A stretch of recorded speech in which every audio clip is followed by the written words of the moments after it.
Today, on this episode of Conceptually Speaking, Chad is going to hit me with another question.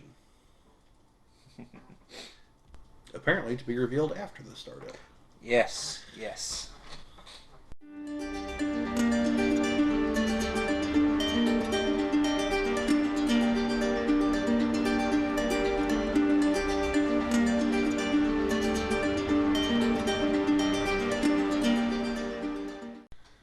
Welcome back, everybody. And for all you new folks out there, if you take a moment, hit the like, subscribe, share this around if you like it afterwards, make some comments. But today, this will be another episode of Conceptually Speaking, where we speak of concepts, hence the title. Yep. We're going to go with the format that we've used a couple times now. Chad is going to ask me a question that I have not heard up until this moment. So, Chad? So, some things in tabletop games, video games, all that is good. They're powerful. Some of it's bad. What would you classify as being overpowered? Like, what's the difference between something that's good and something that's just overpowered? And this is in tabletop gaming? Tabletop gaming. There's some in video game. There's anything where there's multiple choices. Usually there's a good one, and then people start complaining something's overpowered. Okay, so do you want this from a broadly speaking, or do you want examples? Both would be good. All right. Because those out there who are attempting to make their own content for tabletop games or anything else, some of it gets out of hand. I've done it myself before. Okay. All right. Okay. I'm probably going to be hard pressed for specific examples just off the top of my head.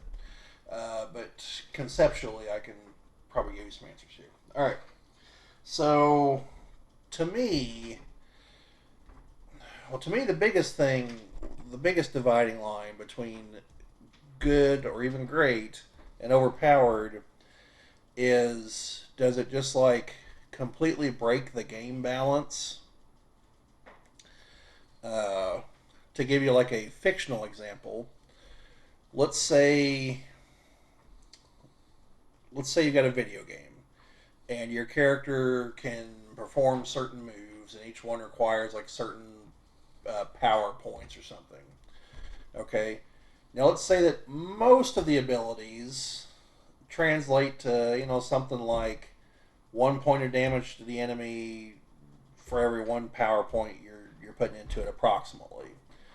But then let's say there's just this one random ability over here that for some reason is for every power point you're for some reason doing 3 points of damage to the enemy. Or there's an added effect on top of the 1 point that is really spectacular, like the enemy is stunned for 5 seconds, and so you can just blast them into oblivion or whatever. Unless there's some kind of major cost in acquiring this versus these other abilities, something like that, I would think would be on the too good end. Just using random numbers to kind of briefly explain. Trying to think of a specific example here.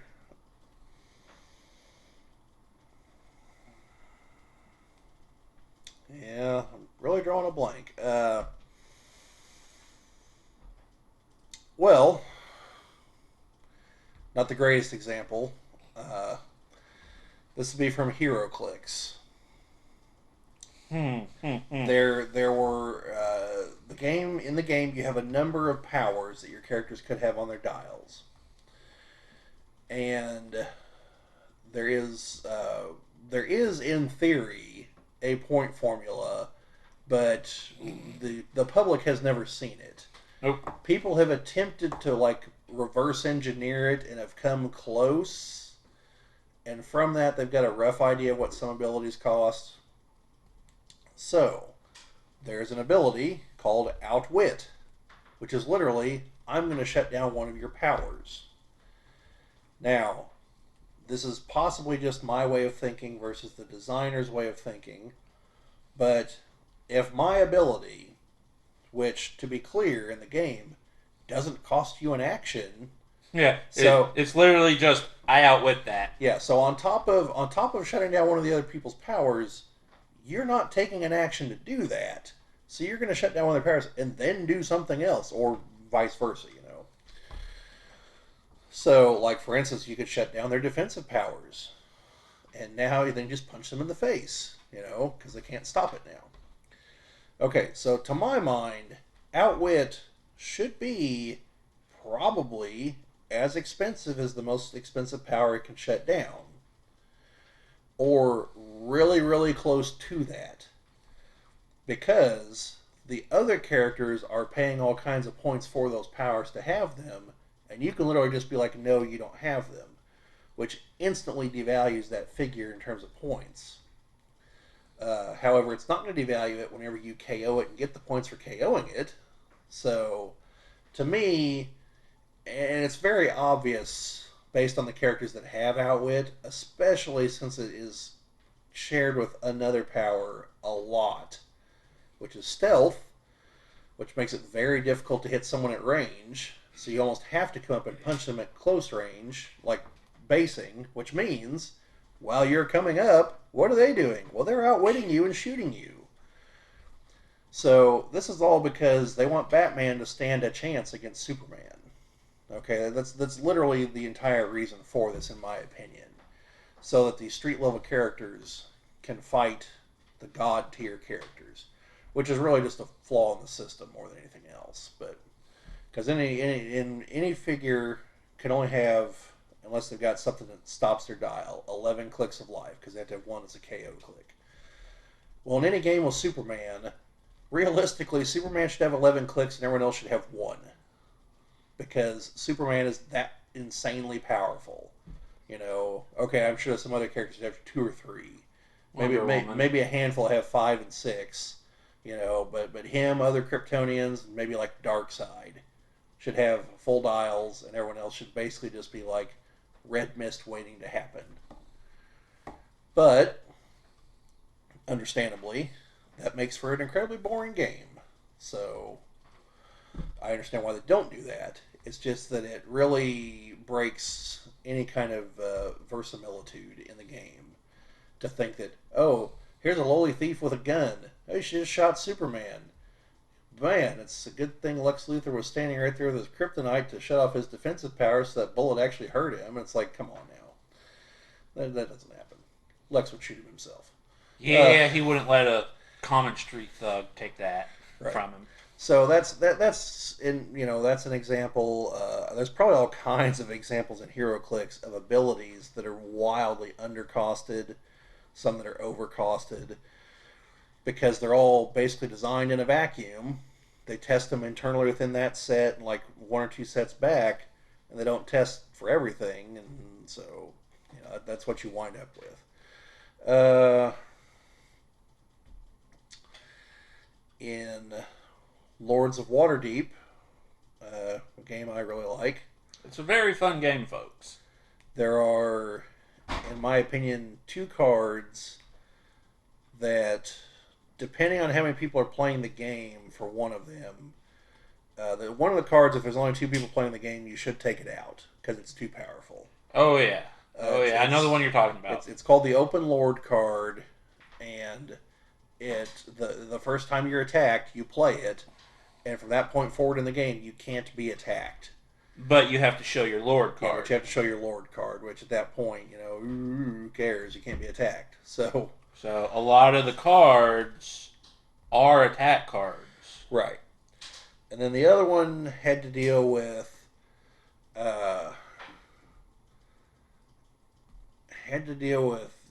something to do with an opponent's building. I don't remember exactly what it was, but I know I never cared for it. Destroy an opponent's building, and put another one out under your control for no cost or something like that, or equal cost. Yeah, because it's one of the only things in the game that can undo progress that your opponent has made. I think it might be the only thing, because every action you take is towards the goal of either buying a building or completing a quest. So this would be the equivalent, in my opinion, as if there was a card that was like, oh, take an opponent's quest card they've completed and now it's yours. Like, that would be terrible for the balance of the game. Yeah. Because the game is not engineered with that kind of thought process in mind. And that's why I seriously dislike the ability to do that to the buildings. Because the whole rest of the game doesn't have a mechanic like that. It's just it's odd that it has this one-off mechanic. Although, the buildings do not count for your final point total. Well, they can, depending on who your lord is. Yes.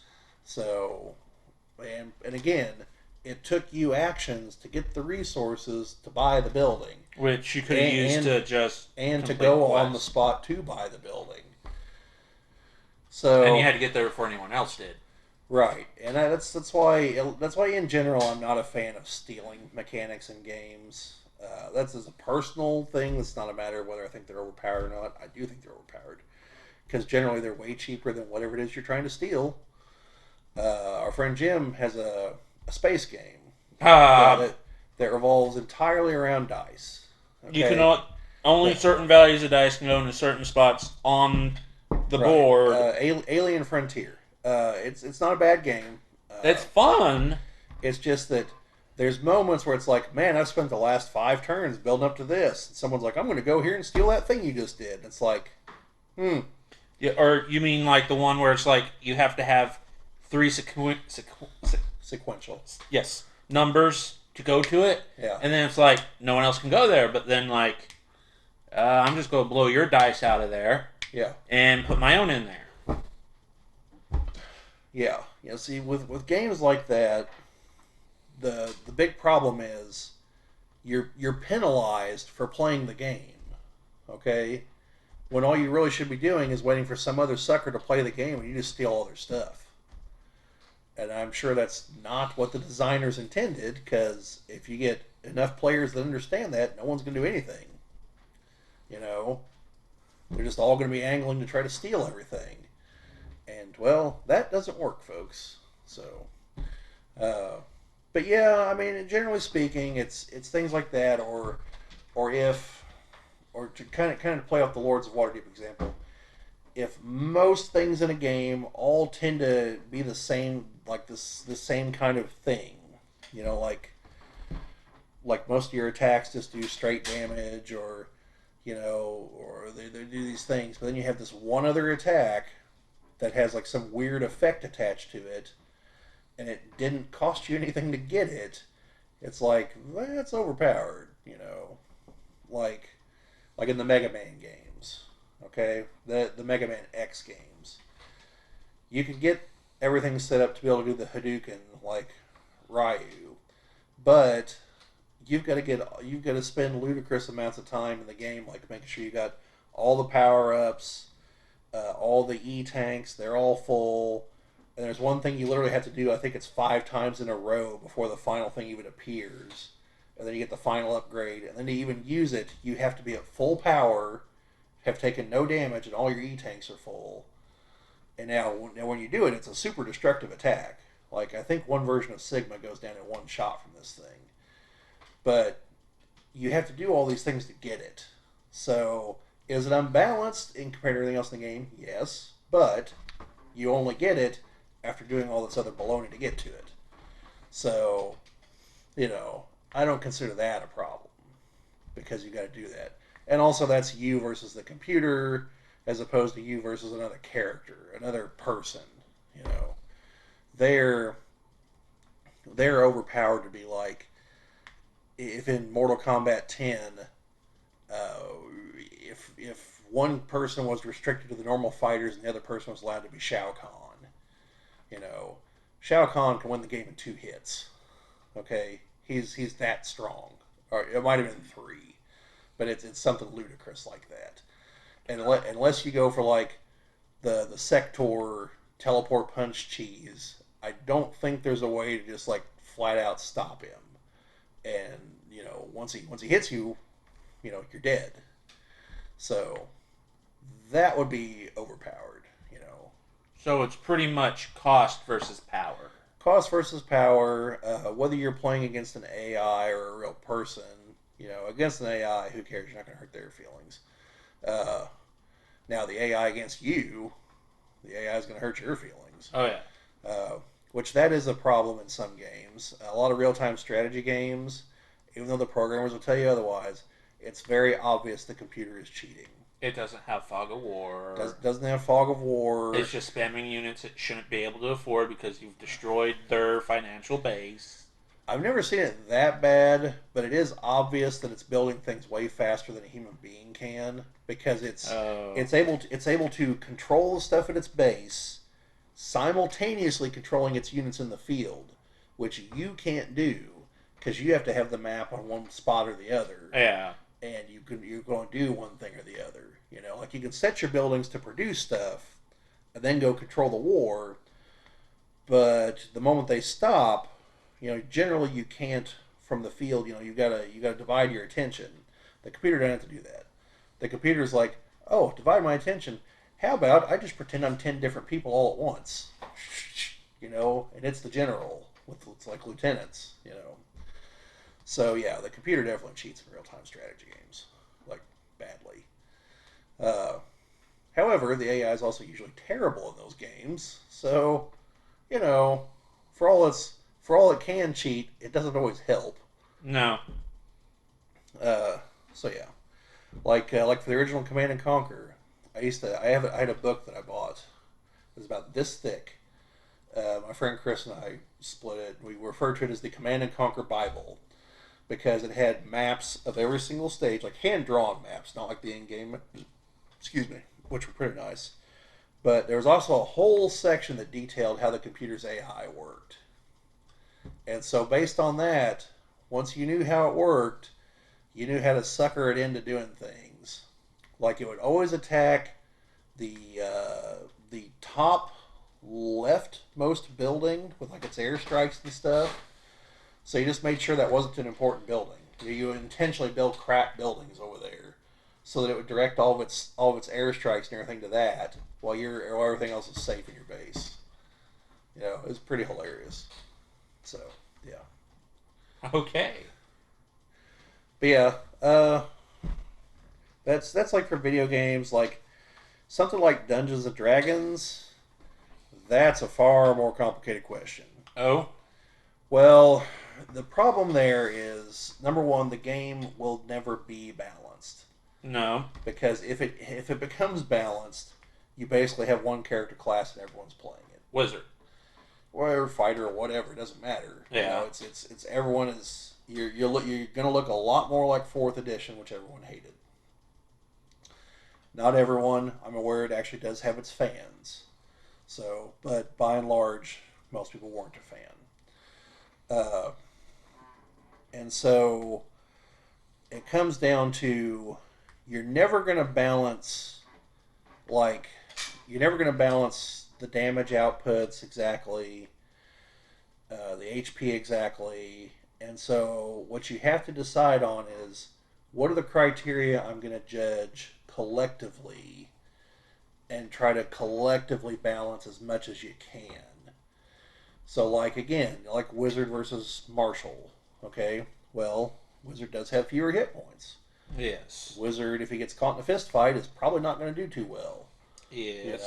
Like there is severe limitations on the Wizard, but his potential damage output at a certain point, at least in older editions, I haven't looked super far into 5th as far as farther down Fireball.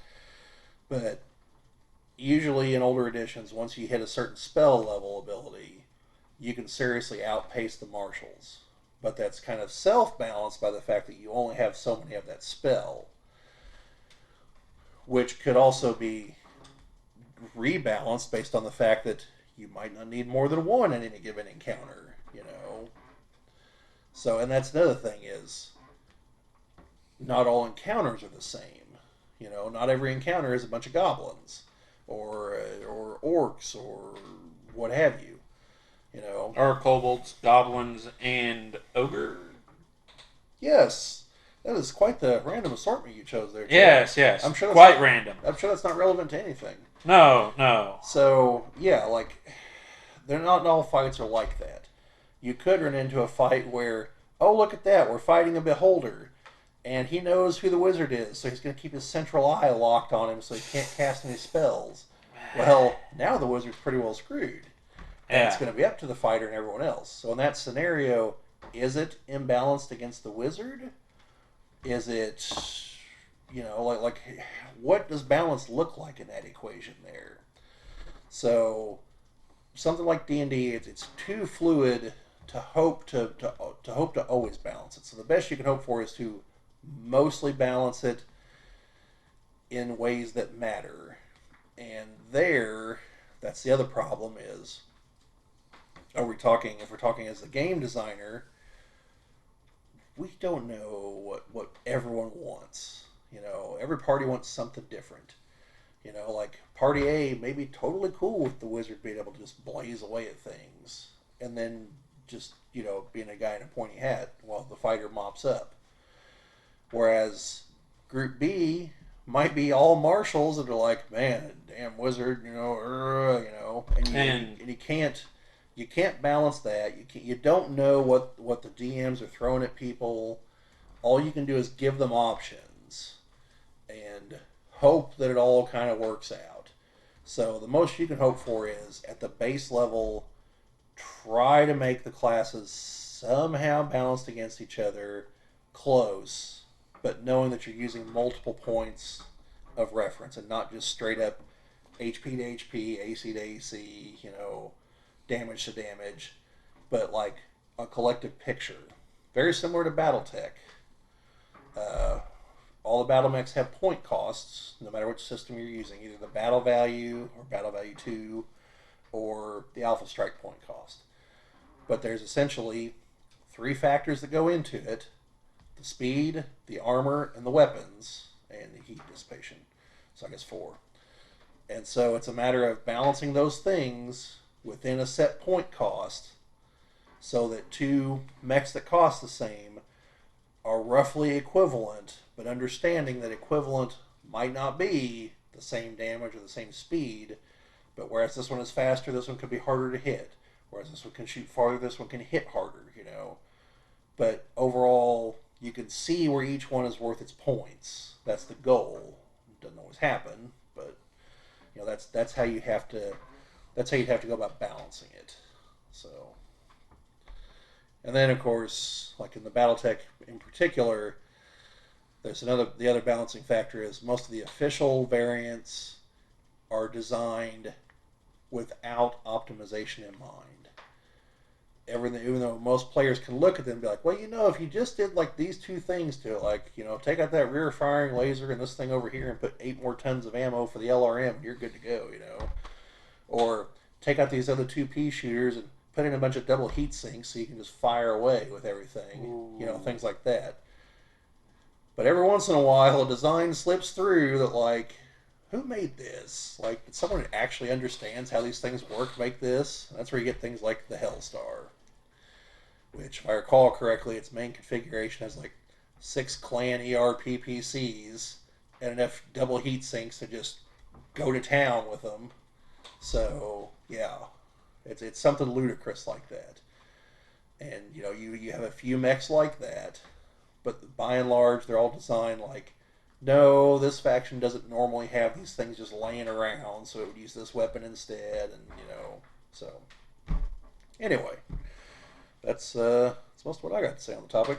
All right. To me, honestly, Overpowered, just limited available.